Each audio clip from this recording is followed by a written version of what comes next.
قل بفضل اللہ وبرحمتہ فبذلك فليفرحوا هو خير مما يجمعون۔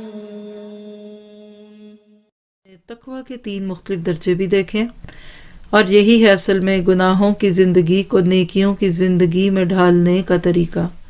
قطرہ قطرہ کر کے دریا بنتا ہے، آپ میں بچپن سے یہ محاورہ سنتے آئے، بالکل اسی طرح سے یاد رکھیے کہ تقویٰ بھی قطرہ قطرہ کر کے جمع کیا جاتا ہے۔ تو دیکھیے گا ذرا اس کو کہ تقویٰ کیسے آتا ہے۔ آپ دیکھیے سب سے نیچے سے اگر آپ دیکھیں تو مومن فرائض کی پابندی کرے گا، آپ کو مجھے بھی یہی حکم ہے۔ آپ کے ارد گرد اگر کوئی ایسا ہے جو اب بالکل ہی دین سے نکل چکا ہے تو اس کو پہلے فرائض کی عادت ڈالیے، نہ اس کو لمبی چوڑی نماز کی دعوت دیجیے اور 17 رکعت نہیں پڑھی تو پھر پڑھو ہی نہ، یہ نہ کیجیے۔ فرائض کی عادت کیجیے، آہستہ آہستہ پھر ہوتے ہوتے وہ اور سے اور آگے جائے گا، پھر سنتیں نوافل اس کی زندگی میں آئیں گے۔ تو انسان پہلے مومن بنتا ہے فرائض کو پابندی ادا کر کے، پھر اس کے بعد متقی بنتا ہے فرائض کی پابندی کے ساتھ ساتھ گناہوں سے بچنے والا۔